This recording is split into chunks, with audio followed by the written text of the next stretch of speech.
নমস্কার বন্ধুরা, বৃষ্টি রান্নাঘরে আপনাদেরকে স্বাগত। কাছে দূরে যে যেখান থেকে আমার এই ভিডিওটি দেখছেন, আশা করি সবাই ভালো আছেন, সুস্থ আছেন। নিরামিষের দিনে একদম আদর্শ একটা রেসিপি নিয়ে আপনাদের কাছে হাজির হলাম।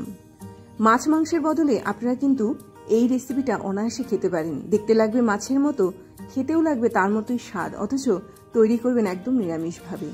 তার জন্য সবার প্রথমে আমি এখানে মটর ডাল নিয়ে নিয়েছি। সারা রাত ধরে মটর ডালটাকে আমি ভিজিয়ে রেখে দিয়েছিলাম। পরের দিন এর একটা আমি পেস্ট তৈরি করব কটা কাঁচা লঙ্কা দিয়ে। এই পেস্টটা কিন্তু একদম মিহি তৈরি হবে, তো সেই জন্য কটা কাঁচা লঙ্কা দিয়ে এর একটা আমি মসৃণ পেস্ট তৈরি করব। ভালো করে এটাকে একদম মিক্সড করে নেব। নেওয়ার পরে এই যে মিশ্রণটা তৈরি হবে, কিছুক্ষণ সময়ের জন্য আমি নর্মালি রেখে দেব। ঠিক এইরকম মিশ্রণটা যখন তৈরি হয়ে যাবে, এটাকে আমি আলাদা একটু সরিয়ে রাখছি। এইবারে দুটো কাঁচা কলা আমি নিয়ে নিয়েছি। তার কাঁচা কলা দুটোকে ঠিক এইরকম ভাবে একটু কেটে নিতে হবে। কেটে নেওয়ার পরে ঠিক এর একটা অংশ ধরে এরকম ভাবে আমি একটুখানি এর ভেতরের অংশটাকে এরকম ভাবে বাদ দিয়ে দেবো এবং ফুটো করে নেব। ঠিক মাছের যেমন একটা অংশ একটুখানি ফুটো করা থাকে, আরেকটা অংশ একদম সলিড থাকে, সেইভাবেই কিন্তু আমি এটাকে তৈরি করব। মাছের কোলের অংশটা ঠিক যেরকম থাকে সেই রকম তৈরি হবে। এইবারে এই যে আমি মটর ডালের পেস্টটা তৈরি করেছিলাম, তার মধ্যে একটু হলুদ গুঁড়ো, একটুখানি নুন, একটুখানি মিষ্টি, সামান্য একটুখানি মিষ্টি দিয়ে দেবেন, তাতে করে স্বাদটা অনেকটা ভালো হয়। আর এই যে ভাজাটা তৈরি হবে, এটা অনেকটা মুচমুচে তৈরি হবে। তো ভালো করে এটাকে এরকমভাবে হাত দিয়ে ফেটিয়ে নেব। ফেটানোটা কিন্তু খুব ইম্পর্টেন্ট, কেননা যত ভালো ফেটাতে পারবো মাছটা কিন্তু, বা এই যে কাঁচকলার দিয়ে মাছের যে শেপটা তৈরি হবে, সেটা কিন্তু খুব সুন্দর সেটটা তৈরি হবে এবং খুব সুন্দরের ভেতরে একদম যখন আমরা ঝোলে দেব, এটা ভেতরের রসটা কিন্তু খুব সুন্দর ঢুকে যাবে।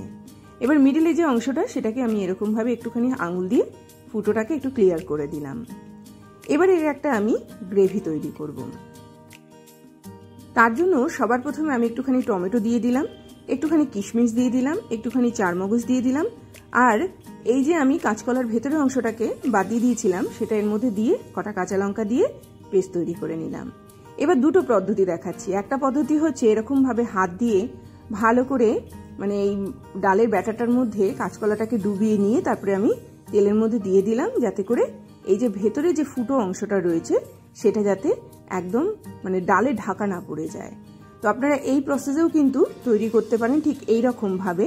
এবার এটাকে ভালো করে একটুখানি মুচমুচে ভাজা করব। তার জন্য কিনারে যে তেলগুলো রয়েছে সেগুলোকে এর ওপরে আমি এইরকম ভাবে দিয়ে দিয়েছি।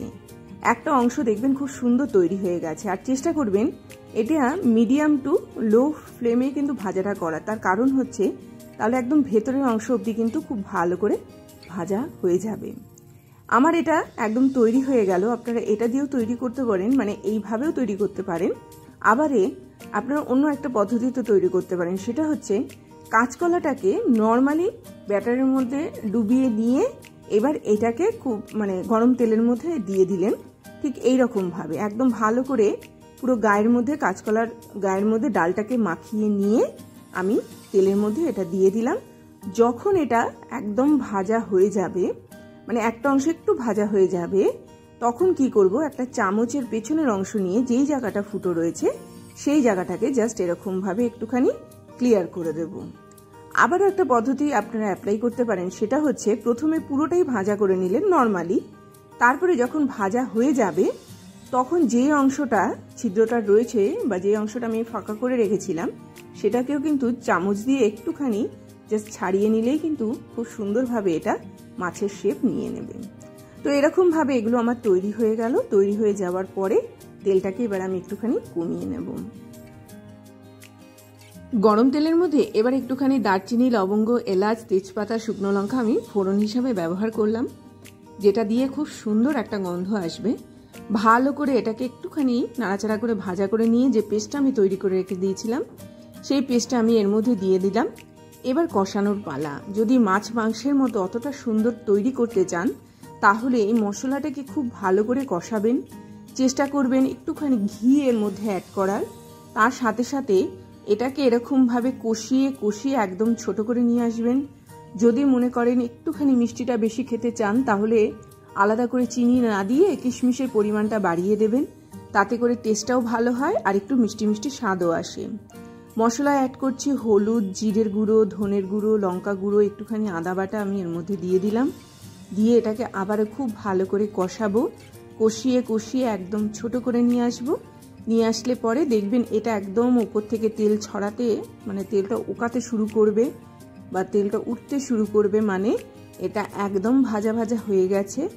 তখন কিন্তু এর মধ্যে আপনারা জলটা দিতে পারেন, বা প্রথমে এই যে মাছের বড়াগুলো তৈরি করে রাখলাম সেগুলো এর মধ্যে আপনারা অ্যাড করতে পারেন, যেগুলো আমি কাঁচকলা আর শুধুমাত্র ডাল দিয়ে তৈরি করেছি। একটু অন্য রকমের রান্না, অন্য টেস্টের রান্না, দেখতে যেমন একটু অন্যরকম লাগবে, খেতেও অসাধারণ লাগবে। তৈরি করতে পারেন বাড়িতে, খুব ভালো লেগেছে। আর সব থেকে বড় কথা হচ্ছে এটা বেশি খাওয়ার প্রয়োজন পড়ে না, দুটো খেলেই যথেষ্ট। মানে এক একটা মানুষ একটা দুটো করে খেলেই কিন্তু যথেষ্ট। সঙ্গে একটুখানি ঝোলটা বাড়িয়ে দিলেন, বা যারা একটুখানি মাখা মাখা খাবেন তারা একটুখানি মাখা মাখা তৈরি করলেন, গরম ভাতে খুব ভালো করে মেখে নিয়ে খান। যাদের ধরুন একটুখানি মানে ভাতের খুব নেশা, তারা কিন্তু এই রকম ধরনের রেসিপি দিয়ে খেতে পারেন। তাতে কি হয়, এই বড়াগুলো তো শরীরের জন্য ভালো, তো এইগুলোর সাথে সাথে তখন পেট ভরিয়ে দেয়, মানে এই বড়াগুলো কম খেলেই পেট ভরিয়ে দেয়। সেই ক্ষেত্রে কিন্তু ভাতটা আপনারা একটুখানি কম খাওয়ার একটা সুযোগ পাবেন। এবার আমি এর মধ্যে পরিমাণ মতো জল দিলাম, মানে প্রথমে এই বড়াগুলো দিয়ে দিলাম, দিয়ে দেওয়ার পরে এইবার পরিমাণ মতো এখানে আমি জলটা দিলাম। আপনাদের যদি মনে হয় আপনারা জলটা খুব বেশি পরিমাণে বাড়িয়ে দিয়ে একটুখানি আঁচটাকে বাড়িয়ে নেবেন, তাতেও কিন্তু গ্রেভিটা খুব সুন্দর তৈরি হবে। আমি যে আন্দাজে বা যে পরিমাপে এখানে মশলাটা অ্যাড করেছি সেই পরিমাপেই কিন্তু এখানে আমি জল দিয়েছি।